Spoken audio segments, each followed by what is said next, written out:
la construction de discours, de représentations qui aidaient à renforcer le contrôle d'un territoire en projetant une image d'un vivre ensemble ou une histoire commune et aussi une différenciation par rapport à l'extérieur. Donc là, on avait pris deux exemples, un que vous connaissez et un que vous connaissez probablement moins, ça dépend des gens, mais le premier c'est nos ancêtres les Gaulois, et là vous voyez aussi vraiment comme les objets de culture populaire, comme par exemple la bande dessinée, peuvent contribuer à renforcer le mythe national que tous nos ancêtres seraient des Gaulois.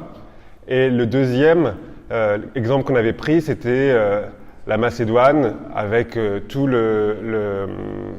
la politique du Vremereux, qui est le parti politique d'extrême droite macédonien qui a pris le pouvoir après l'indépendance et qui a construit tout un discours national autour de la figure d'Alexandre le Grand et de plus largement toute la famille d'Alexandre le Grand comme étant les ancêtres historiques des Macédoniens, à la différence des Grecs, des Bulgares, etc., etc., ce qui leur a valu beaucoup de batailles avec justement les Grecs qui disent qu'Alexandre le Grand est grec, etc., etc. On a des discours aussi que vous connaissez quand vous êtes à l'école.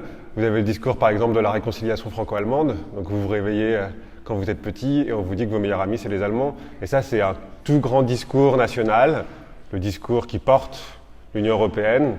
Pendant très longtemps on avait un autre discours qui était les Allemands sont nos ennemis, donc vous voyez bien qu'on peut changer de discours historique, on peut faire d'autres choix, on peut pratiquer d'autres discours politiques et ça va avoir un impact après en géopolitique parce qu'aujourd'hui, si on vous dit qu'on doit mener une guerre contre les Allemands, vous aurez plus de difficultés qu'il y a 80 ans. Aujourd'hui, vous allez dire, bah non, c'est nos meilleurs amis. On ne peut pas faire une guerre avec nos meilleurs amis. Alors que par contre, on a d'autres discours de la différenciation qui sont plus importants contre les Russes, les Chinois, mais vous savez bien. Les Iraniens, etc. Ah, bonjour. Vous attendez. Donc on va commencer la suite du cours de là où on est arrivé en arrivant sur d'autres postulats de la géographie critique, de la géopolitique critique, pardon, qui sont la suite de ce qu'on vient de voir. J'attends qu'il finisse d'ouvrir son paquet de gâteaux. Alors, la géopolitique, elle dit que géographie et politique sont co-constitués. L'espace et le pouvoir et l'espace. Donc il n'y a pas de poule et d'œuf, il n'y a pas un espace qui existe avant le pouvoir, il n'y a pas un pouvoir qui existe avant l'espace. Ce qui veut dire que l'espace est toujours en jeu de pouvoir et que le pouvoir aura toujours des dimensions spatiales.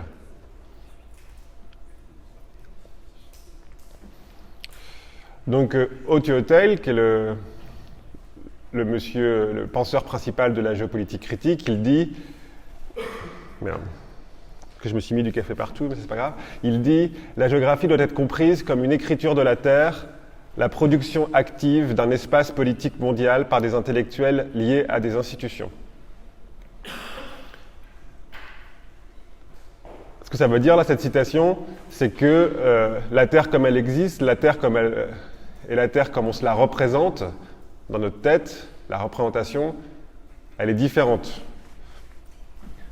Ça veut dire que vous n'allez jamais avoir une représentation totale de la Terre. C'est impossible. Vous ne savez pas encore voler, vous ne voyagez pas, vous n'avez pas encore voyagé dans tous les coins du globe. Vous avez juste une représentation qui est celle qui vous est offerte par, généralement, les grands gouvernants, les chercheurs, les journalistes. On l'a vu, les trois types de producteurs culturels principaux au monde. Donc, ces intellectuels, ces journalistes, ces hommes politiques, ils produisent une écriture de la Terre qui est celle qui vous sert de référence dans votre perception de l'espace. Vous n'avez pas une pré-perception de l'organisation du globe quand vous naissez, elle vous est bien offerte par le monde dans lequel vous naissez.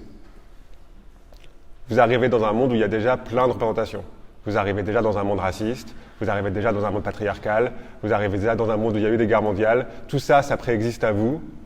Donc, quand vous arrivez, vous naissez dans cet ensemble de représentations qui imbibe votre vision du monde, qui a un impact sur votre vision du monde. Ça, c'est une manière plus longue de dire l'espace est politique et le politique est espace. La géopolitique, dans ce cadre-là, c'est un ensemble de théories itinérantes qui ont été introduites, négociées dans différents contextes intellectuels, spatiaux et temporels. Donc des théories, ça veut dire que c'est quoi? C'est des visions du monde différentes, et il y en a un ensemble à disposition aujourd'hui dans le monde.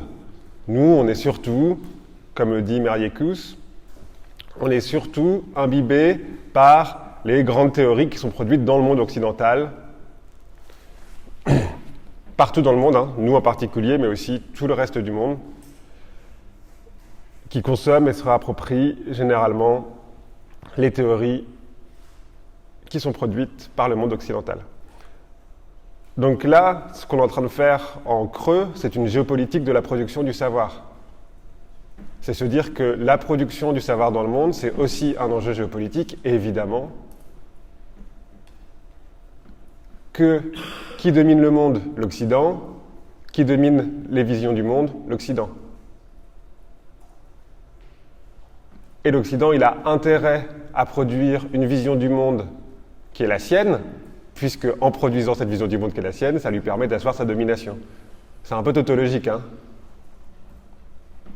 Mais après, ça permet de dire aux autres, vous n'avez rien compris par rapport à cette vision du monde que nous partageons tous, qui est en fait celle de l'Occident, alors cela justifie que nous intervenions pour virer Saddam Hussein du pouvoir, par exemple. Parce que bien sûr, nous protégeons des lois internationales, nous sommes sûrs qu'il a des armes de destruction massive, ce qui n'était absolument pas vrai. Nous sommes là pour sauver les droits de l'homme, pas du tout pour prendre le pétrole, rien à voir. Nous défendons les valeurs occidentales. Donc cet ensemble de théories occidentales, elle sert ensuite après à justifier, à argumenter les raisons de l'intervention dans le monde.